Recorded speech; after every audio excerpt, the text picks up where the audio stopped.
Hey guys, it's April. I know it's been a couple of months since I have recorded anything, but I wanted to go ahead and update everybody about how my Invocell round went and what's going on in my life now.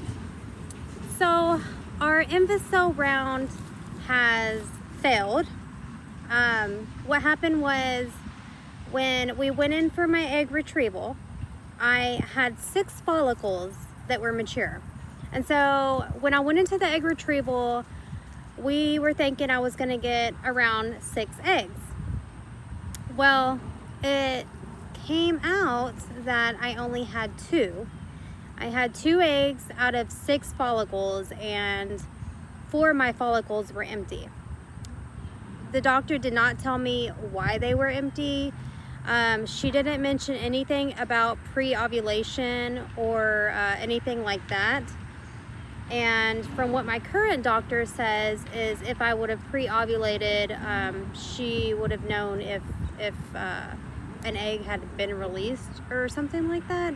I'm not sure, but I don't know why my follicles were empty. All I know is I only got 2 eggs. Those 2 eggs went into the Invocell incubator and placed inside the vagina for 5 days. I already didn't feel good about it. I was pretty upset when I found out I only got 2 eggs after everything that we had been through, surgery and all of that on the tubes, and then I got 2 eggs. So when the incubator was inside of me, I kind of knew that I was out. I had a feeling. I didn't feel good about it at all. Everyone's like, it only takes 1, but I just kind of knew. I didn't feel confident, and honestly y'all, I didn't feel confident the whole time I was doing the Invocell. And I don't think it's because of the actual Invocell. I think it's because of the doctor I was seeing. I didn't feel confident in her very much. She didn't go into debt about explaining too much. Well, I mean, she kind of did. I don't know how to explain it, y'all. I wasn't feeling good about her, you know. And that's all I'm gonna say about it. I'm not gonna go into anything negative or anything like that. This was my own personal experience, and that's how I feel, and those are my own personal feelings, okay? So when we went in for the 5-day to take out the incubator and check on our embryos, I went in there with a full bladder, and I really had to pee. But I went in there and they took it out.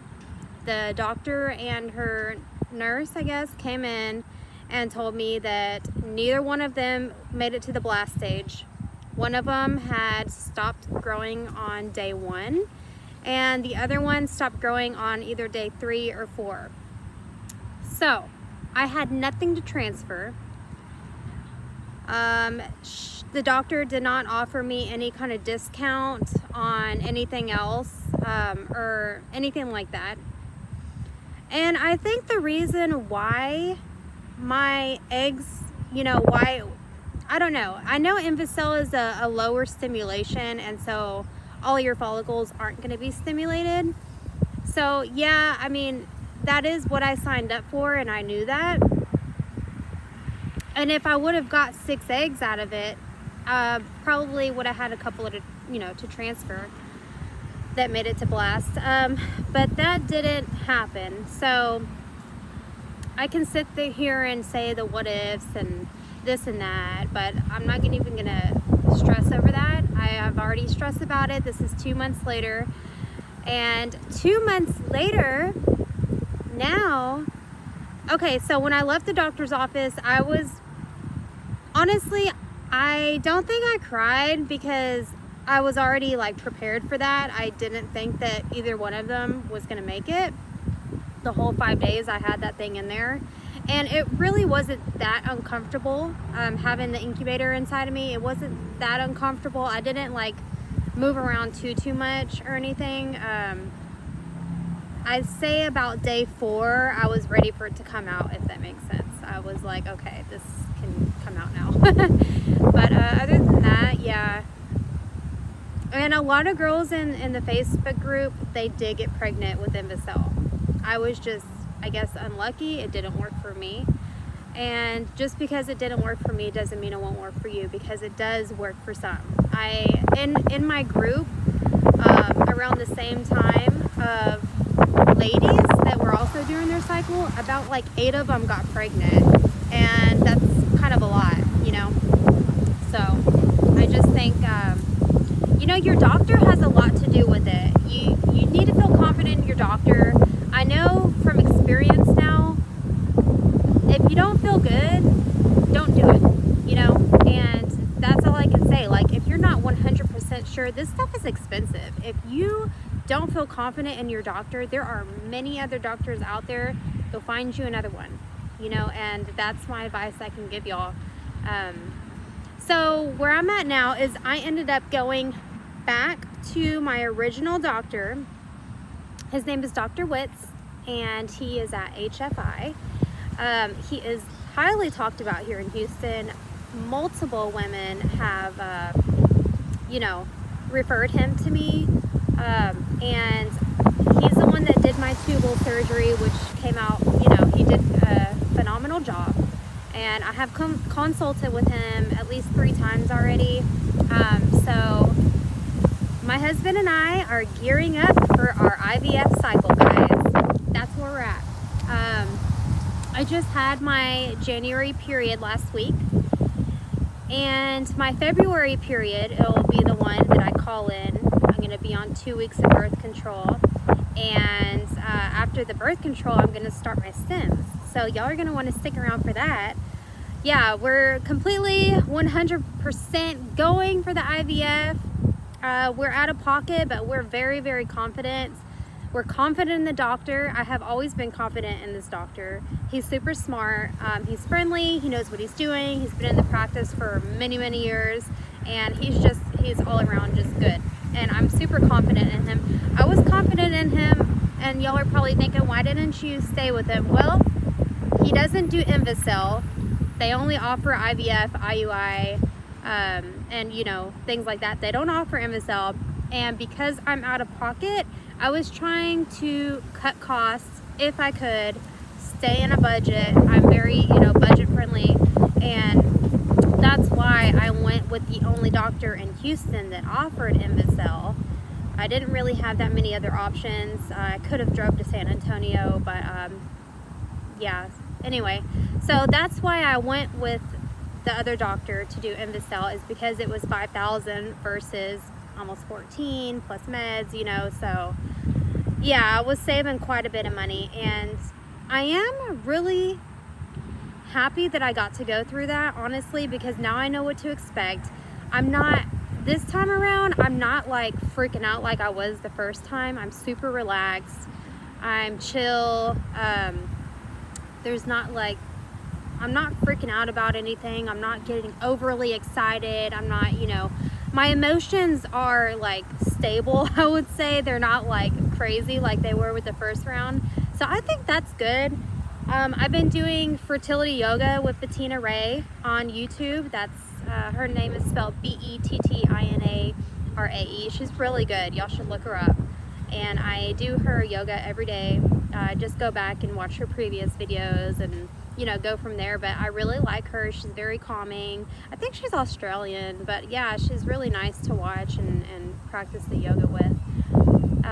And also I wanted to show y'all, whenever I had my failed round, I ordered, it starts with the egg. I'm sure many of y'all have heard about this. It's like one of our Bibles in IVF or something. We all read it. And this basically tells you how to improve your odds with IVF, and tells you how you can support egg quality. There's a lot of information in here, lots of it. It took me a little while to read it because I would read like a chapter a night. But yeah, I do think this is super helpful.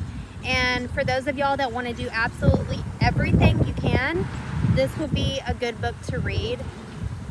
Me personally, I am following the advanced plan for the supplements. So I'm on all of the supplements plus I added in acai.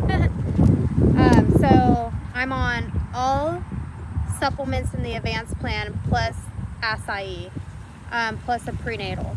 So that's what I'm doing. I'm taking about probably 10 vitamins a day, but I'm splitting it up. I'm doing like a few in the morning, few in the afternoon, few in the evening. Oh, and just a heads up, guys, I didn't know this when I was doing the Invocell until I read the book, but CoQ10 is for egg quality, okay? Well, there's something called ubiquinol, ubiquinol, ubiquinol. Look it up, and it's basically, man, I don't even know how to say it. It's a type of CoQ10, but anyways, it's better. I'm sorry, I don't really know. The book explains it, okay? But I think it just gets into your body quicker than the CoQ10. I'm taking 600 milligrams of the ubiquinol. And yeah, I'm really hoping that that's going to work for me, but I don't really think it was an egg quality issue. Hi, Pooch. I don't think it was an egg quality issue that I had going on. I think that I wasn't stimulated enough and my monitoring wasn't enough because it was Invocell, so you get less monitoring, lower stimulation, okay? That's what you're signing up for when you choose Invocell. For me, I needed those things because and I probably needed a different protocol too, you know? So it's not that I'm out or that this stuff isn't gonna work for me, because it will. It's just that particular protocol, stimulation, and monitoring didn't work for me. But I have so much confidence, y'all. I can't even describe all the confidence that I have in this doctor, and I think it's just because, you know, I just really feel like he knows what he's doing. So I am super excited about that. What else have I been doing? I've been doing jogging and walking. I have been trying to eat a lower carb diet. We all know diets are like really hard. I do try. I don't eat low carb every single day, but I am eating healthier, I guess you could say. And yeah, that's pretty much it. My supplements, jog, walking, yoga, trying to eat healthier. Today I'm making a vision board. It's like a collage of like what you see in your future. So I've been doing some manifesting our pregnancy and all of this. Really super thankful. I am so thankful that I even have this opportunity. I'm so thankful that, you know, I was able to have money saved up from my job and that we can actually afford this. Guys, I have done some fundraising. We have, I did the puzzle piece fundraiser, and basically if anyone wants to sponsor a piece of your puzzle, they will send you, I did $10 per piece. They'll send you $10. And what I'm gonna do is I'm gonna have a clear frame and I'm gonna make like a heart out of the puzzle pieces. I got this idea out of a group, and it'll be in a clear frame, and whoever sponsored the puzzle piece, you put their name on the back. So I did that. So far I've came up with like $100 from sponsors, which, hey, it helps out a lot. I sold t-shirts, and I don't know enough people. I sold one t-shirt. One of my good friends bought one. That's it from that. And we were thinking about doing a bake sale and a garage sale. So I'm contemplating on doing those. I'm just trying to see if I'm gonna have time or whatnot, because I have like 2 weeks, or I have about 4 weeks before I start stims, because 2 weeks until February, and then I'll be on the birth control for 2 weeks. So one plus side about the Invocell is my husband's sperm count went up. The count, motility, everything, it went up. He's been on supplements, and we found out that his did go up a little bit. So So he's on the right track. We've been keeping him on supplements. So now he's on Fertile Aid by Fairhaven Health. At the beginning, he was on Fertility Blend from GNC, and it did help a little bit. Because like I just told you, his count did go up, but it didn't help like tremendously. I wanted to see more results. So I've heard a lot about Fertile Aid, and I've heard a lot of ladies saying their husband has used the Fertile Aid and it worked, so we switched him. By the time we get to our egg retrieval, both of us would have been on our new supplement plan for 3 months, which that is what is recommended. They say you can see some results within 2 months, but 3 months, you know, you'll see good results. So I've been on it for a month and a half already. By the time we get to the egg retrieval, it'll be 3 months. So yeah, so we're really excited. Y'all, go ahead and subscribe. I know this was me talking all video, but we have a lot of cool stuff coming up. Oh, acupuncture. I'm not doing it this round. I did it last round and I loved my acupuncturist. She was amazing. She was super sweet. I don't think it worked for me because I was doing acupuncture for 2 months, and I mean, I don't know. It's hard to say because I was doing Invocell. I wasn't really stimulated, but like I needed to be. But I'm not gonna do it this month. I'm kind of going with the flow, guys. You know. And I mean, I don't know if it did harm on my body. I don't know. So I'm just not gonna do it. I'm gonna keep my blood flow by the walking and jogging, and we're gonna just go from there. But I appreciate all of y'all watching, and please give this video a thumbs up. Go ahead and subscribe if y'all want to follow my IVF journey we have coming up. It's gonna be very exciting, and fingers crossed, we're gonna have an announcement at the end. All right, guys, y'all have a good day, and subscribe.